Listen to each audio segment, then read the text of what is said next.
Thokoza, Amagu, Lisedi, Ndawuwe, Bayede emakhosini, Thokozani Makhehlane Zangazi, Nyugelani Zinyanya. I trust you're having an amazing morning, afternoon, or evening, wherever you are. Igama lami nguNokuthula Miranda waKwaMngoni, Ingwekazi yamawelekazi, and I'm very excited today because it is Unyaka Omusha Wabantu, or the African New Year, one of my favorite times of the year, if not the favorite time of mine of the year. You would have seen me speaking about it on all my social media platforms. You can follow me on those down below. In preparation for this amazing new season, we have been fasting and cleansing, preparing to receive all the blessings that come with the respective ruling deities. Before we get into it, it would mean a lot to me if you liked the video to show appreciation for the knowledge that we're sharing, if you subscribed to the channel so that you can learn more with me and other beautiful people as we go along, and then share the information so that we can open discussions, dialogue, and learn from each other as it was intended. So, our ancient astronomers, abantu abadala, they observed the number of days that would pass between the appearance of the star known as Sothis or Sopdet. In Latin, it's referred to as Sirius, when they were watching the morning sky. And by doing this, they came to the conclusion that there were 365 days in a year.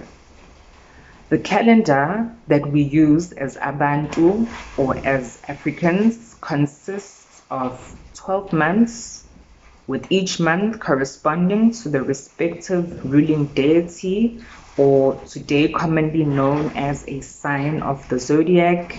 Each of these 12 months consisted of 30 days each. So we had 3 weeks in a month, each consisting of 10 days.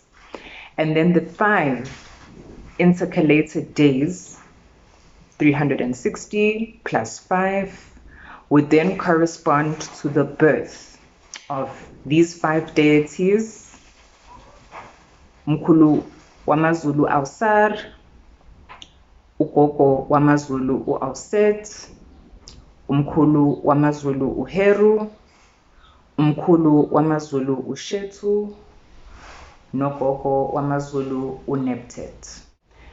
So the 2 oldest calendars in the world are found in Africa. The oldest stone calendar is known as Inzalo Yelanga, or Adam's calendar, and is found in the Mpumalanga province of South Africa. The oldest written calendar is known as the Dendera, and it is found in ancient Kemet, which was initially in Sudan and was eventually incorporated into the land that we now know as Egypt. Between our various tribes, clans, and general groups, especially in Southern Africa, we tend to observe either the lunar calendar, which is based on the cycles of the moon, the solar calendar, which is based on the cycles of the sun, as well as what we call the human calendar, which we generally use for religious festivals and is based on the pronouncement that is made by animals or other features found in nature. For example, when specific spiritual or significant birds return from migration in the northern hemisphere, sometimes specific wild animals such as baboons will tend to put on displays of announcement that we then use to refer to the return or the beginning of this new season.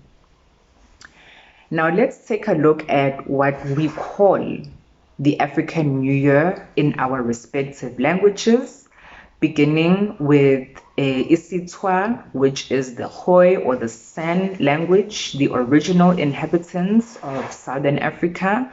They will call the new year Tara, Kumu, or Kab.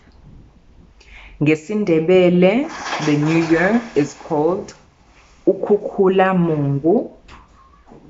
NgesiZulu, the new year is called Umandulo, which means new beginnings. NgaChivenda, the new year is called Kubumezi, which means the beginning as well as the planting season. NgaSichonga or Sitsonga, the new year is called Nzati, which means the beginning or the planting season. NgesiXhosa, the new year is called Eyomsinsi, which refers to the blossoming of the coral trees. KaSesotho, the new year is called Luetse, which refers to there being plenty of grass growing that cattle can then feed on. KaSepedi, the new year is called Liwedi, again referring to there being plenty of grass growing that cattle and other animals are able to feed on. NgaChikaranga, the new year is called Gunyana, which refers to the young newly born bird. NgaSiswati, the new year is called Inyoni, which refers to the reappearance of the spiritual bird, which also signifies the coming of the first rains. KaSetswana, the new year is called Luetse, which refers to the coming of the first rains.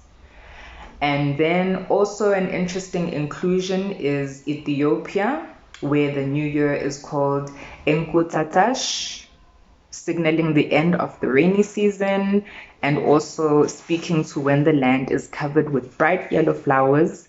They celebrate the new year on the 11th of September, following an ancient calendar according to their beliefs and traditions. So there are 2 equinoxes every year when the sun shines directly on the equator, okanye the plane of the equator passes directly through the center of the sun. And these times are in March and in September. The length of the day and the night are equal during these equinoxes. In the southern hemisphere, this is why the new year then begins during the spring equinox and ends in August. If you observe outside, you will see that vegetation is blooming in September. As we mentioned previously, animals are returning from hibernation and migration. The earth teems and vibrates with lives. A lot of festivals are held in various countries and cultures. So when we speak about Easter as Africans, as Abantu, it's when we are welcoming back the sun in September. In the northern hemisphere, Easter falls in March, which is the autumn equinox. So go ahead and leave a comment down below. Let me know what your understanding is, whether you understand what's happening during the equinoxes and this explanation that I've just given about why it is that our Easter as Africans is in September during the spring equinox. Unlike the Gregorian calendar, which was introduced to us by those who came to our shores and thus passed on their own knowledge or version of observing time and days in a year, we have 3 main seasons that we observe in the Kemetic or ancient African calendar. The first is known as Achet, which is the inundation season. The second is Peret, which is the growth season. And the third is Shemu, or the harvest season. Now, I would like us to go into detail and speak speak to the months specifically, what they are called ngesiZulu. Mina ngumZulu, so I know them in my language. I would love to know what you call the months of the year in your own language. Let's look at the deities that rule them, what you would know as the signs of the zodiac. And I hope that as we go through these, you would observe the interesting fact that our horoscopes or our zodiac signs, what you call your star sign, what's your sign, is or has previously been mapped out according to celestial observation in the northern hemisphere. However, Tina, especially in Southern Africa, we are in the southern hemisphere. And so therefore, the time of year that you are born needs to correspond to how the sky is moving in the southern hemisphere. So this season that we are going to is governed by Ausar, Umvuseleli, the king of gods, or Aries, governing the period of Umandulo from the 23rd of September to the 23rd of October, which is the spring equinox, signaling renewal. The second is Heteru, Umvundisikazi, the nurturing god, or Taurus, governing the period of Umfumfu from the 23rd of October to the 23rd of November, which signals fertility, conception, and agriculture.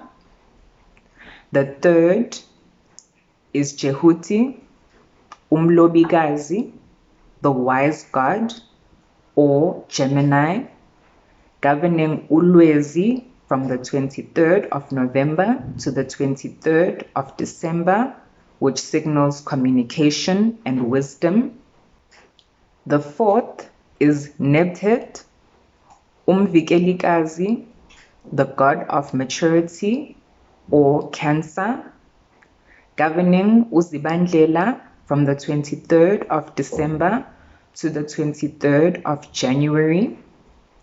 Keep in mind that the 21st of December is also the summer solstice, where the sun is the closest to the earth, and this brings about nourishment. So we tend to celebrate festivals of the first fruits, or Umkosi Wogweshwama, where we take our initial harvest to the royal house. In other lands or in other regions, it's also known as the lotus season. The fifth is Heru, Inkosana, the god of construction, or Leo, governing Umasingana from the 23rd of January to the 23rd of February, signaling mastery and free will. The sixth is Geb, Inkosi Yomhlaba, the earth god, or Virgo, governing Unhlonjana from the 23rd of February to the 23rd of March, signaling earth, creation, and harvest. As I had mentioned before, the 21st of March is the autumn equinox. The seventh is Auset, Unomkhubulwane, the queen of gods, or Libra, governing Undasa from the 23rd of March to the 23rd of April, signaling fruition and birth. Interestingly, Tina Amazulu, we have what we call Isililo Siganomkhubulwane, which is where she is lamenting the departure of her husband Ausar and signaling the coming of the colder season. This is also the time that we usher in Amathwasa to begin their initiation rituals. The eighth is Anpur, Umqaphikazi, the god of spirits, or Scorpio, governing Umbasa from the 23rd of April to the 23rd of May, signaling transmutation and the underworld. Anpur is the deity or unkulunkulu umkhulu wamaZulu who guides amathwasa during their initiation, directly holding the key to the realm of the underworld and other sacred knowledge.